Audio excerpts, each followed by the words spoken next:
My boss hired my replacement right in front of me, offered him $30,000 less than my salary, and then told me to train him. So I did. I trained him to be the worst employee that company has ever seen. I was a logistics coordinator at a mid-size freight company called Bridger Transport in Memphis. I'd been there 7 years, built their entire routing system from scratch, saved them over $400,000 in fuel costs in 2023 alone. My annual review in January was glowing. My boss, a guy named Victor Sauls, actually wrote irreplaceable asset on my evaluation form. Then on February 12th, a 24-year-old named Colton showed up. Victor introduced him as a logistics trainee and asked me to show him the ropes. I didn't think much of it until I overheard Victor on a speakerphone call with HR that Friday.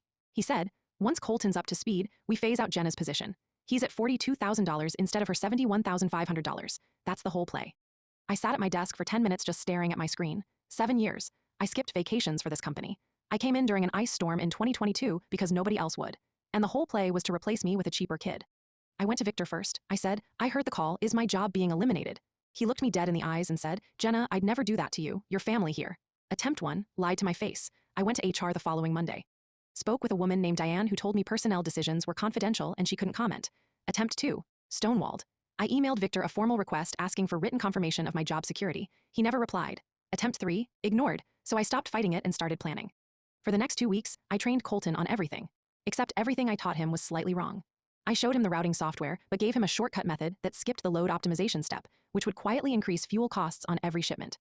I taught him to file carrier invoices under the wrong cost codes. I showed him a client communication template I wrote specifically for this occasion, overly casual and missing half the required compliance language. I trained him to approve freight quotes without cross-referencing the rate matrix. None of it was obviously wrong. It was all just wrong enough to compound into chaos over weeks. Meanwhile, I documented everything real. I saved every correct process to a personal drive. I screenshotted Victor's evaluation calling me irreplaceable. I kept Diane's email dodging my concerns.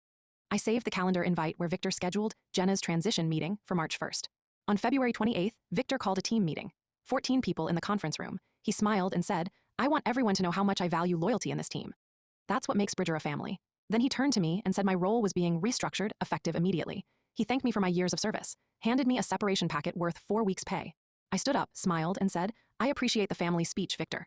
I just hope Colton remembers everything I taught him." He had no idea what that meant. Not yet. Within 3 weeks, Colton had misrouted 74 shipments. Carrier invoices were being flagged by accounting daily. 2 major clients filed formal complaints about unprofessional emails. The fuel cost savings I'd built over the past year evaporated in 19 days. Victor called me twice begging me to consult. I let it ring. By April, I'd started a new position at a competing firm making $83,000. I heard through a former coworker that Colton quit in May and Victor got demoted to Regional Assistant Coordinator, a title that didn't even exist before they needed somewhere to put him. He called me irreplaceable. Then he replaced me. Then he found out what that word actually means.